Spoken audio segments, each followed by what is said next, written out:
good, you guys? It's Boomer and Gerald watching Bali Star. Today, we're getting into Sunny V2, the most offensive advertisements ever made. You feel me? Let's get straight on into it. Let's go. Fly on in for a September 11 deal? What about some cereal to cope with? Would you fly on in for a September 11 deal? What about some cereal to cope with the Boston Marathon bombing? These are the most offensive ad campaigns ever. Vultures. In 2011, Mexican restaurant Hacienda rented this specific billboard on which they'd referenced the Jonestown Massacre, where cult leader Jim Jones had killed his entire following by spiking their Kool-Aid with poison. So what did the restaurant's billboard say? We're like a cult with better Kool-Aid, and their drinks were apparently to die for. Hacienda's VP of Sales and Marketing explained, "Our role is not to be controversial or even edgy. We want to be noticed, and there's a difference. We have a responsibility to advertise with care, and that's why we're pulling this ad. We made a mistake and don't want to have a negative image in the community, yet this wouldn't be their last controversial billboard." 5 years later, in 2016, the restaurant made another reading, "The best Mexican food this side of the wall," which quickly went viral on Reddit, sparking outrage. Really disappointed, Hacienda continues to push past what is acceptable for advertising. Not a fan of most of their billboards, but this is just too much. Hashtag take it down. Others showed their support in comments such as this one, yet unlike their previous billboard, Hacienda says it has no plans to apologize for or remove the ads. Their vice president explained, "We don't intend to upset anybody, but we do use humor." And Lee's Discount Liquor applied a similar strategy. "Alcohol, it's cheaper than therapy. If alcohol is not the answer, change the question. You look like I need a drink, and perhaps so did the people who tried to get the billboards banned. Take down billboards stating Lee's Liquor is cheaper than therapy. The owners of Lee's Liquor has failed to remember the implications of alcohol regarding DUIs, broken families, and when people commit manslaughter. Lee's Liquor owners think this is funny? Take this billboard down." Various comments agreed, such as, "This is irresponsible advertising. You can sell alcohol without crossing this boundary," whereas the humor was liked by others. "Hey dude, get a life. It's a very funny sign. I wish we had more signs in Vegas like this. If you don't like the billboard, go back to Utah." I mean, I guess it's like location appropriate. You feel me? Go to Vegas, you know. But if you see that somewhere in like a small town of Indiana, yeah, that's obviously very different. Unless maybe it was near a casino. No. Liquor ran their own billboard controversy poll, which found that 77.2% of people called the ad clever and not offensive, yet this didn't stop a mandate to take the billboard down. Even worse was a business card shared to Reddit reading, "Are you an alcoholic? We can help," although they weren't offering counseling, but rather an alcohol delivery service. In all seriousness, I assume it's just a bad translation and meant, "Do you enjoy alcohol? We can help," but yeah, really should have run that by a native speaker first. In that very same year, British supermarket Tesco found themselves in the infamous horse meat scandal, where one of their burgers was found containing 29% horse meat. Well, only 2 days after the scandal broke, Tesco tweeted, "It's sleepy time, so we're off to hit the hay. See you at 8 AM for more Tesco tweets," and the replies weren't too pretty. "You're hitting the hay? Well, I suppose the poor horses don't need it anymore. Maybe hitting the hay wasn't the best choice of words right now. Plenty of room on the hay now that we've eaten all the horses." Tesco responded by tweeting, "I'm terribly sorry. That tweet was scheduled before we knew of the current situation. We never intend to make light of it, and in case this wasn't bad enough, Tesco then had to scrap a segment of its latest advert as it was due to include images of a horse. The horse was apparently said to be used in a humorous context, but while Tesco was simply the horse was we have re-edited to a new advert which had included a horse in the original version. Apparently said to be used in a humorous context, but while Tesco was simply a victim of bad timing, recipe website Epicurious was a victim of bad thinking, because after the Boston Marathon bombing, they'd post 2 insane tweets. In honor of Boston and New England, may we suggest whole grain cranberry scones. Boston, our hearts are with you. Here's a bowl of breakfast energy we could all use to start today. The tweets were quickly shared to a media training website which wrote, "Get your legs blown off by a terrorist, try these scones. Lose a cherished friend, maybe this bowl of breakfast energy can help," which then turned into articles by Mashed and Business Insider, as Epicurious was labelled by the public, morons, idiots, dickheads, and pathetic. The company responded with a copy and paste apology, leading to more criticism reading, "A repeatedly tweeted template apology isn't genuine. It's a form letter. The steady stream of identical tweets does nothing to engage with the audience and express human remorse, but were Epicurious's tweets as bad as Kenneth Cole's? Millions are in uproar in Cairo. Rumour is they heard our new spring collection is now available online, although the uproar had actually come from protests in Egypt, where 846 people were killed. Kenneth Cole quickly apologised before making the same mistake only 2 years later. In response to the Syrian civil war, he'd tweet, "Boots on the ground or not, let's not forget about sandals, pumps and loafers," sneakily advertising his new line of shoes. On a public billboard, Kenneth mocked the Hudson River crash landing, but at least he had the decency to avoid September 11, unlike this TV commercial by the Worldwide Nature Fund.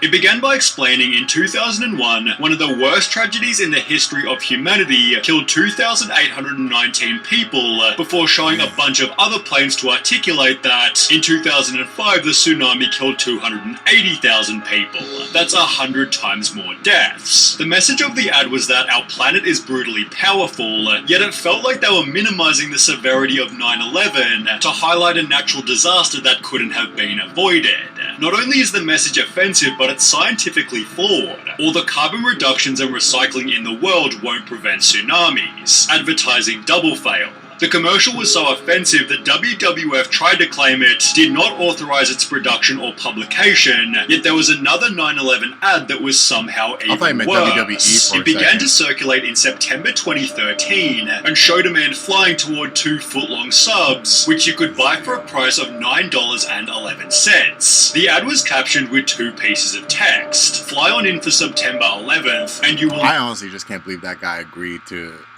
I mean, unless he knew it was going to be for an advertisement like this, or that they were going to frame it this way.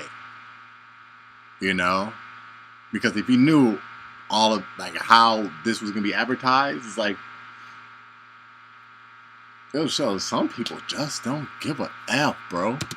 Never forget this deal, really but don't. Was the ad actually legitimate? Well, and no. That's if he knew it was going to be advertised that. That's if he knew it was going to be advertised that way. And, like, if he didn't, then I'm pretty sure he's like, nah, bro, you're not using my face for something like this, bro. It was the work of satirical news site The Onion, which wrote from the structural steel melt on Tower 7 grain bread to the Twin Chowers cold cut combo with ground zero carb vinaigrette on Let's Whole Wheat Roll, we've got something for everybody this September 11. Despite clearly being a joke, a man named Travis tried to cash in on the deal, printing the ad to bring to his local Subway, which they unbelievably accepted. Is that a good coupon or no? It's a good coupon?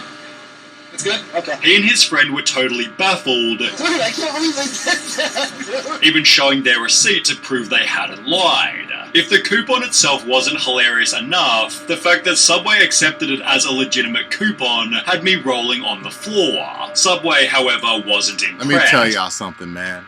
Reality is different from the internet.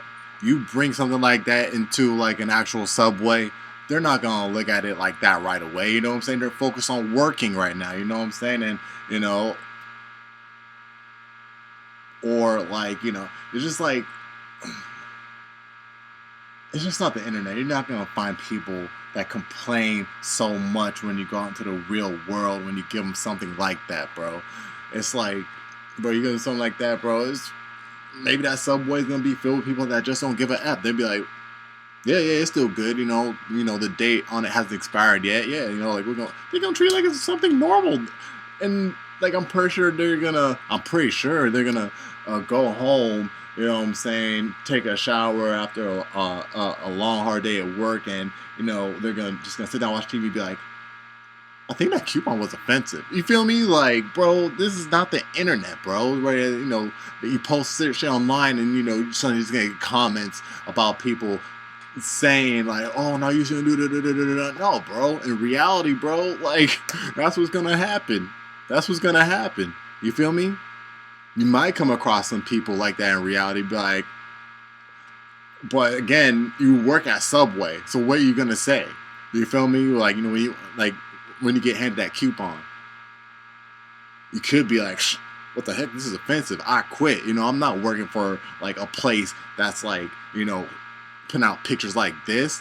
You know what I'm saying? But it's like, come on, bro. Let's be realistic.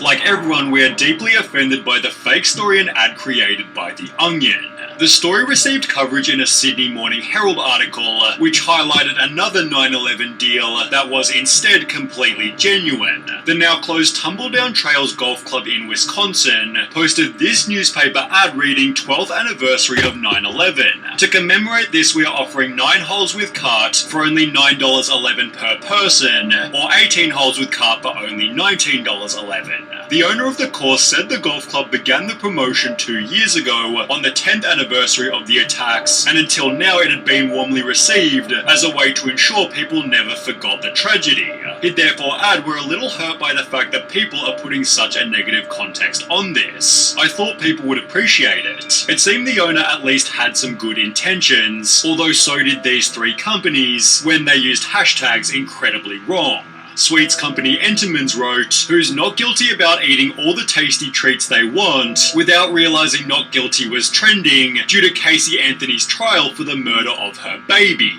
They'd respond by tweeting, sorry everyone, we weren't trying to reference the trial in our tweet. We should have checked the trending hashtag first. Fashion brand Celeb Boutique wrote, hashtag Aurora is trending, clearly about our Kim K inspired Aurora dress, although this wasn't exactly true. The hashtag was trending due to the Batman movie theater shooting, which killed 12 people in Aurora, Colorado. We are incredibly sorry for our tweet about Aurora. Our PR is not US based and did not check the reason for the trend. At that time, our social media was totally unaware of the situation and simply thought it was another trending topic. We have removed the very insensitive tweet and will of course take more care in the future to look into what we say in our tweets. Then there was DiGiorno's Pizza who wrote, hashtag why I stayed, you had pizza, which was a hashtag started by women explaining why they stayed in abusive relationships. Unsurprisingly, the company then tweeted a million apologies, did not read what the hashtag was about before posting, and to their credit, they spent the entire day responding to every complaint authentically.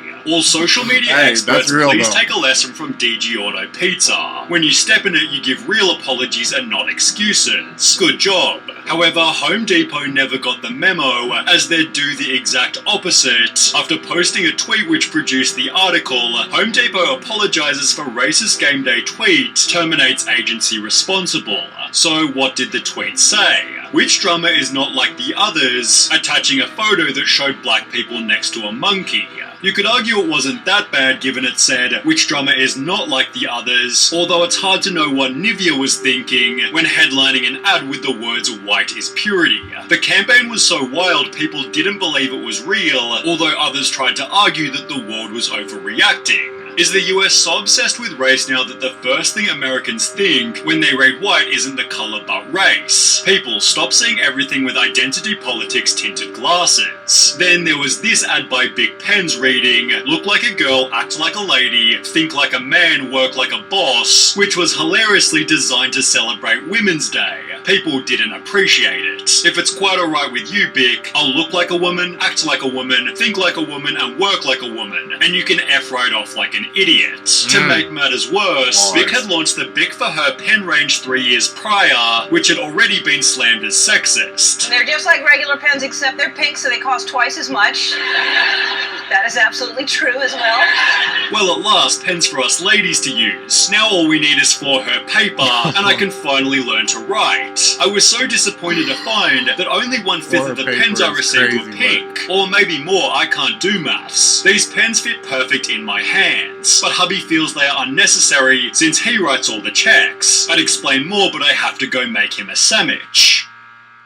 Bruh. Alright, you guys, so that was Sunny V2 with the most offensive advertisements ever made, bro. Yo, this was a well put together video in my opinion, you know what I'm saying? It showcased advertisements, you know, that were meant to be jokes and advertisements that pushed the line, you feel me? So, yeah, definitely had a mix of both. Y'all let me know your thoughts about it down in the comment section down below. You already know it's Boomer. You're watching Bali Star. Make sure to leave a like, just below the video if you enjoy, subscribe if you're new, so that way you can join up with the Bomb Squad, and I'm gonna catch y'all in the next one. 100. Oh! Yeah.